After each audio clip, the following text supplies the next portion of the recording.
Who came up with the idea of doing these as one shot each episode? Well, it was a process that we'd already done before. We made a short film, and we made that little short, and then I gave it to my agent, Jane, and she touted it around the office because it was all in order to try and get Phil a job. Yeah. The next minute, we're sat in the front row at the BAFTAs. It's up for best film. Phil's up for best up-and-coming director. I'm up for best actor alongside Will Smith and Leonardo DiCaprio and Benedict Cumberbatch, all for doing a mate a favour.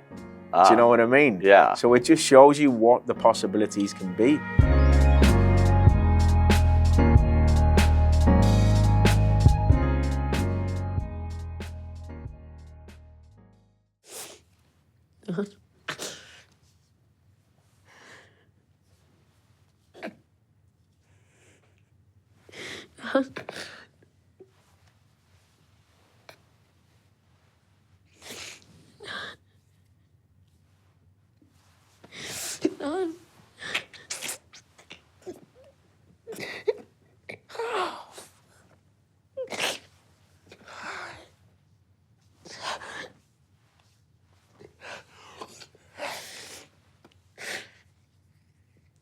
What have you done?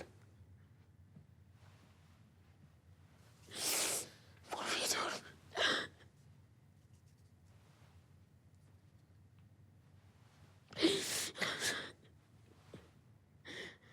Why?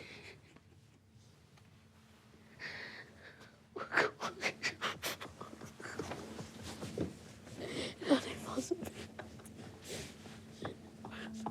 I've not done anything.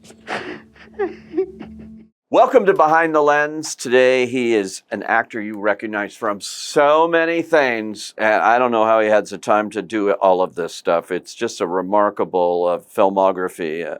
He's also the executive producer and the co-creator of the most talked about global sensation of this television season. Netflix has it. It's called Adolescence. Welcome, Stephen Graham. Thank you very much for that introduction. Well, how do you have all this time? I mean, my God, just 2024 alone. Venom, The Last Dance, once again as Detective Mulligan, which you played before in Let There Be Carnage. Blitz as Albert, great movie.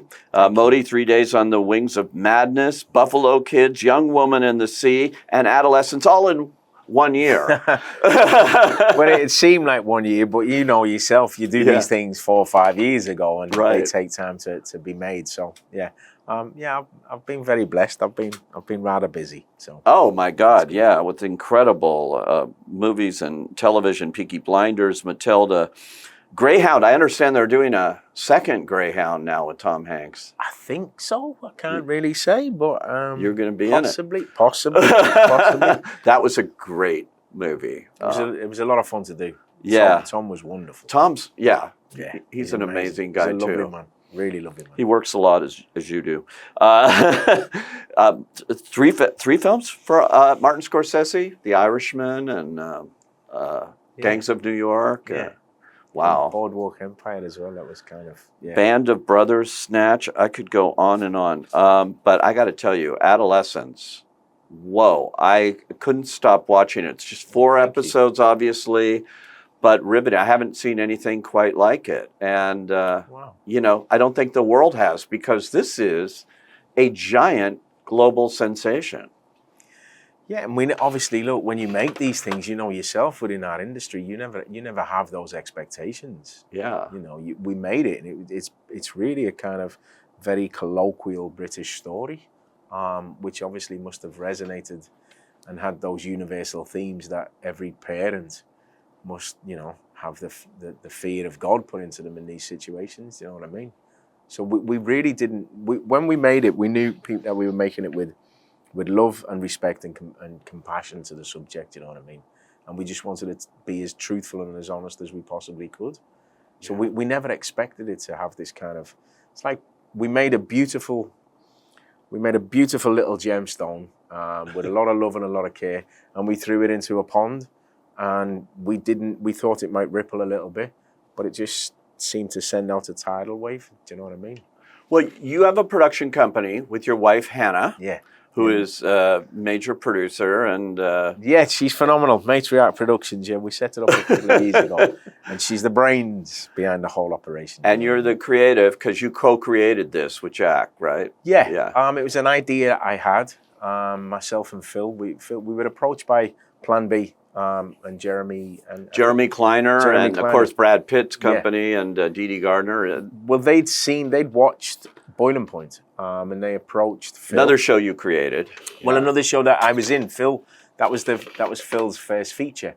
Oh, the director of this. The director, yeah. Philly's my mate. You know, I've known him for over 20 years. Phil you know what I mean? Bartini. He's an amazing director, but he's one of my busy pals as well. So we were kind of in the car. I think we were going to some award thing. I think with respect to Boiling Point, and he said, "Oh, you know, Jeremy's been in touch from Plan B.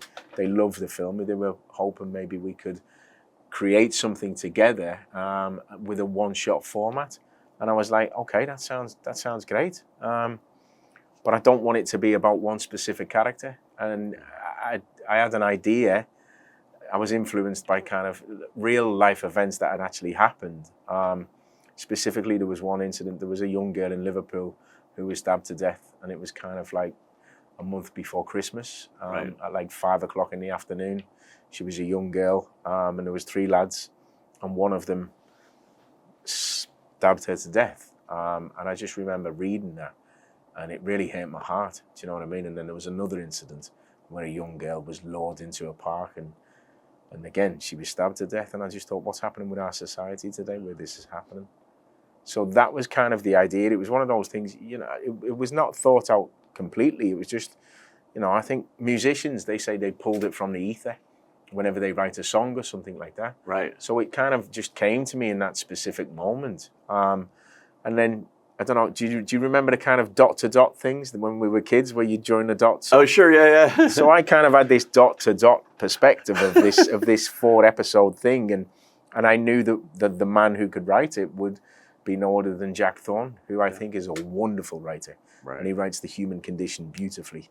And Jack always has that wonderful ability to really delve himself into a story and find a voice. And so I knew that Jack would be the one to write it. And from that moment on, I knew that we need a production company that could be, you know, on the ground, boots and all. So as I say, as you so rightly said, me and Hannah have kind of, we're an infantile little baby production company, but what exceptionally great are the creative aspects of it.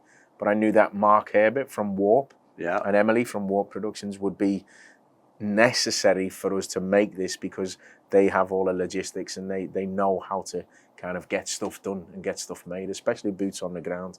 So that was kind of the family I put together.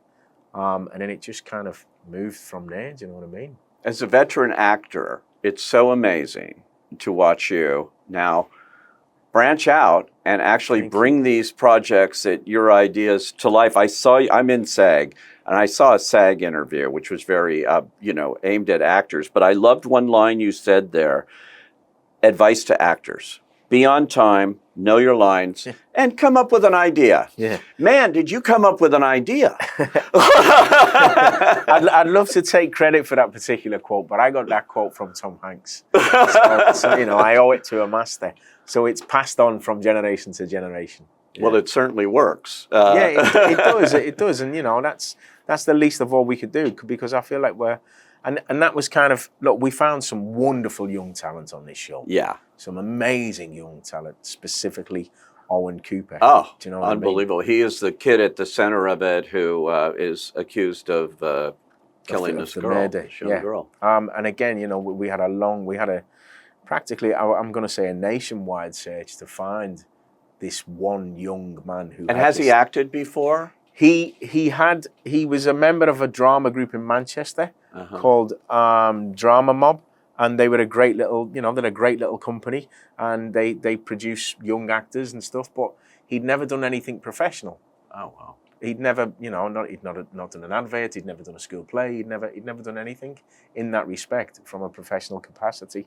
So he already must have had a bit of talent and ability with this drama group that he was going to and what he was learning there. But it takes, as you well know, like you've been in this industry for years. Yeah. Occasionally, you see a talent which is rare Absolutely. and is generational. Yeah. And I'm going to compare it. I've said it before, and I'm going to say it again to you. Maybe you may agree. You know, to me, his performance is tangible to Leo's in What's Eating Gilbert Grape.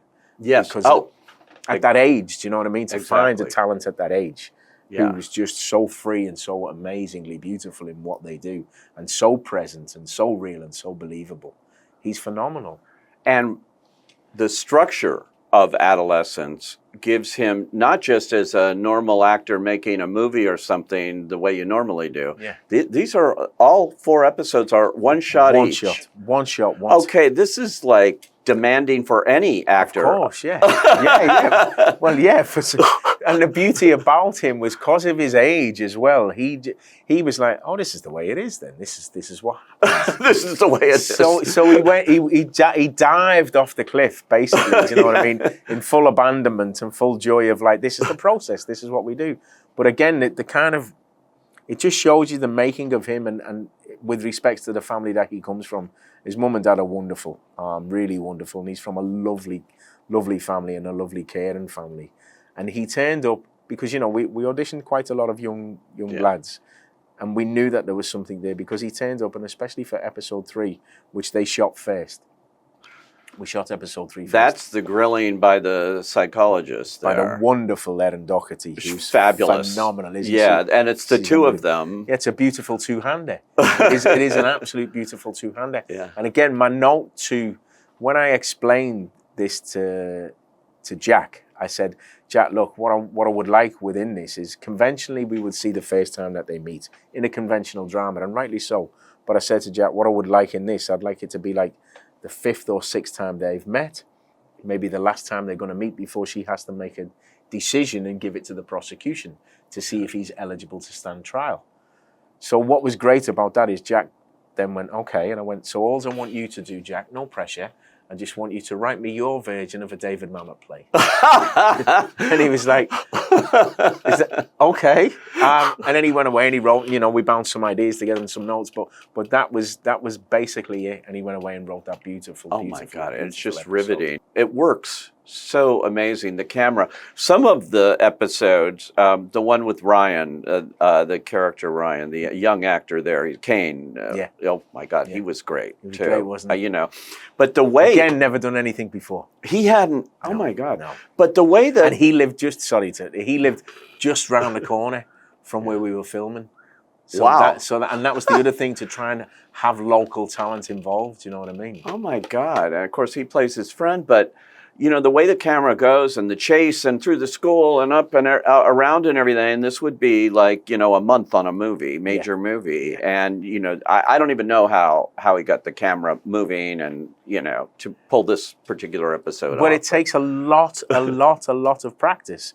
And again, How many takes do you do on something like that? Well, with episode 2, what we tried to do was we tried to do 2 takes a day.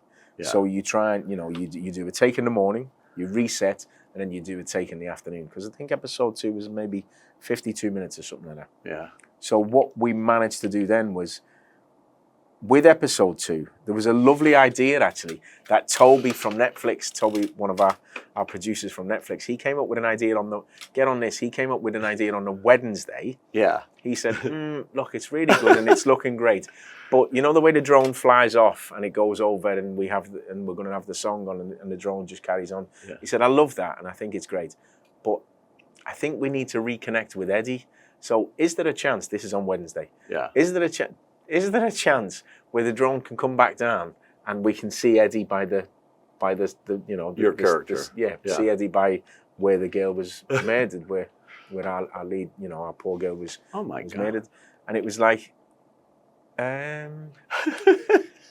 Mark Herbert was like, okay, let me take it to Phil and the team, and then he came in, he was like, look, Toby's had this great idea, Matt, Phil, do you think you can? And Phil, and this is the beauty of Phil. Phil was like, yeah, let's give it a go. I think, yeah, we can try it. Matt, can we try it? And Matt's like, what? No, I want to try it. We're on Wednesday, do you know what I Yeah. mean? We've only got 3 days left. Oh my God. So we tried it, and the elements didn't quite work in our favor. Ah. And we had one one end where we'd come across the road and we'd finish on Eddie holding some flowers. So we had it to an extent, but not what we wanted. Yeah. And on that last day, on the very last take, which was take 14, Wow. the wind was in our favour. All of the elements were in our favour. The performances were the best they've ever been throughout the whole week. And the drone went up, was guided, came down, and we finished the whole episode. Unbelievable. Now, each episode took, what, 3 weeks to shoot? Something like that? Well, you spend a week rehearsing. Yeah, you've got to rehearse So this we thing. spend a week rehearsing with the script. Yeah. Which is beautiful because no actor gets the opportunity to do that. Right. You know, we're sat with myself, the other actors involved in in that particular episode. Let's take episode 1, for instance. So myself, my family, which is Owen, the rest of the cast, and Phil and Jack, and we work through the script, and it's like having a brand new play. So we deconstruct it together, and we work out the subtext, and we work out why we're saying it, and we take ownership of the words. So you have that week, that solid week of immersing yourself into the script. Absolutely. And then you have another week of choreographing the shot, which Matt and Phil and Matt's team, Pat and all the boys and all the girls, they've spent 3 weeks working out what the camera's going to do and how the camera's going to move. Because they've got toys, they've got cranes, they've got drones, they've got... Oh, my God. Do you know what I mean? So they've got all of these things. So they spent this process meticulously working it out, meticulously. So again, it seems effortless when we come to shooting. So as the actors as well, we get to own the space. So we work with the camera, and it's a beautiful ballet that we choreograph together. And then you spend the next week, you'll have a dress rehearsal on the Friday. Right. So you just throw one up and see what happens, and we can get a good feel for it. And then we know when we come in on Monday morning, we're ready to go. Do you know what I mean? And you have these actors who have barely acted, these young actors, and throwing 14 takes at them and having that. It's just remarkable. And I love the last episode. And if you haven't seen this, and it's hard to believe because I've seen the numbers globally, and it seems like everybody's seen or talked about Adolescence.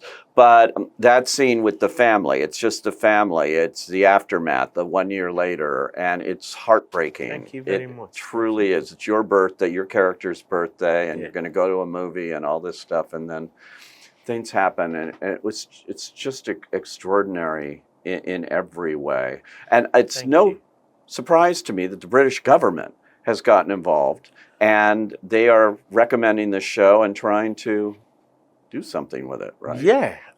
Again, look, like I said at the very beginning, we made something with love and respect and integrity. And you never expect to happen what happened.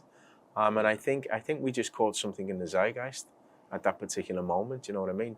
And look, I'm all for freedom of speech and stuff, and I understand that, and I get that. But I think we need to take a real close look at the differences between freedom of speech and hatred, which is a fine line as well. Do you know what I mean? It's okay for people to be able to say what they want. I understand that. Yeah. But we need to be mindful of it. And with respects to this, look, when me and you were young, right, we'd go out and we'd play out and stuff, and we'd be on the streets. You know what I mean? And we'd be out on the streets from maybe first thing in the morning to last thing at night. That's it. That was how, and our parents, they looked after us and stuff, but they knew we were okay in the area we were in because we had a big sense of community, I think, back then. Exactly. And I think that seems to have, that's gone over time in many ways. But our parents, they'd send us to school. So we had, and I've said this before, I think with this concept, and me and Jack kind of, this was an understanding that we had from the beginning. There's that beautiful saying, it takes a village to raise a child. Right. And within the context of this, you have the school, which is accountable to an extent. Yes. We have the parents who are accountable to an extent. Mm-hmm. Do you know what I mean? You have society, which is accountable to an extent. You have the community. But today, we also have the internet. Which is accountable to an extent. Do you know what I mean? There's lots of great things and there's lots of pros about the internet, but there's lots of cons as well. So we need to be mindful of that. Do you know what I mean? And look at the influences that these different things are having on our children because they're the future. Oh, yeah. A lot of people don't know what incel is. Quite frankly, I didn't I didn't. I didn't understand it. That was the Yeah. beauty of Jack, and Jack's wonderful researcher. They looked into that, and Jack came up and explained that whole concept to me. Yeah. Because the idea I had, I said, look, he's done this because of a certain thing. There was an argument, and I remember when I was at school, there was an argument in a class, and it was a certain situation, and a young lad said something really innocent to a young girl, and it kind of blew out of proportion, and then her brother battered him after school, and that was the kind of thing I just thought, okay, so if it's something that is seemingly innocent, but it has a deeper impact behind it, you know what I mean? Yeah. And where's that come from? And then Jack took that and found all of the stuff about incel, and he looked into that side of it, and it was kind of the influence that the internet could have on people. And it was never a thing about race. Right. Do you know what I mean? It's been misconstrued in many ways back home, that I think somebody may have even said that we cast the wrong colour. And that's their opinion, don't get me wrong, but they're completely wrong. Yeah. Because it was an idea that came from inside of here. Right. And that was not what I was trying to say. That's not what we were trying to say No. at all. I think it surpasses race. I think it's a universal concept because it's about parenting in many ways. Yeah. And it's about the fears that parents go through with their children. Yeah. It's so frightening. Yeah. And with the internet, it's a whole different world, like you say. So it's just amazing. Are you surprised at the global popularity of this show? The way you started out, and that it's just taken off. And that's what you can do with streaming and with something like Netflix, which a lot of their projects start in 250 countries right off the bat. Of course, yeah. And you have the opportunity to be placed in front of. Jack calls the television the empathy box, which I love. I love that terminology. So you have the opportunity to come into homes. Yeah. And all we ever wanted to try to do, our overall objective with this whole thing was to maybe try and create some conversation between teenagers and parents. Yeah. That was all we ever wanted to try and do, and try and shine a light on this kind of, this possibility. And maybe we should open. My wife said something rather beautiful as well. Hannah said something about what we have done. We've created the opportunity for parents to open the bedroom doors of kids like Jamie and have conversations. Yeah. And I love, like I said in episode 4, you really show the effect on the family. Yeah. In a situation like this, because it's affecting everybody. Of course. Yeah. Yeah. And that, look, in a conventional drama, you would probably see it from the perspective of the young girl that was murdered. Right. And rightly so. Yeah. That's the story that we should tell. Yeah. But what we wanted to do, and what I wanted to do with the beginning of this, is kind of think outside the box and see it from a different perspective. Yeah. So that was all we were trying to do. Do you know what I mean? It's amazing. Before we go, I have to ask you, because of all the things I read that you shot last year, that's nothing. You're working like constantly right now. You're playing Bruce Springsteen's father, Dutch, in Deliver Us From Nowhere, the movie that Jeremy Allen White is playing Bruce Springsteen. He's phenomenal. Yeah, he's phenomenal. What is that? You must have met Bruce. I heard he was on the set and everything. I did. Look at my face. Yeah, I did meet Bruce. I got quite easy. Yeah, I can't even believe it. Sometimes I have to pinch myself, you know what I mean? I'm a little mixed-race kid from a block of flats in Kirby. And there I am with one of the iconic men of the past era, do you know what I mean? One of the most iconic musicians ever. Yeah. And he is just such a wonderfully, beautifully humble man. And again, he has the time for anyone. And we really, we had some wonderful conversations. And to be able to play his father was just, it was an honor. It was an absolute honor. But Jeremy Allen White I love actors, do you know what I mean? I'm a fan of acting. Right. That's why I got into it in the first place. But I love him. I think he's a wonderful actor. And he embodies Bruce like no other, honest to God. Wait till you see his performance. Wow. It's next level. It really is. Can't wait for that. One's coming out in the fall or sometime around then. But you're also shooting or shot The Immortal Man with Cillian Murphy and all kinds of people. Yeah. Barry Keoghan. That was, again, that was, that's an honor.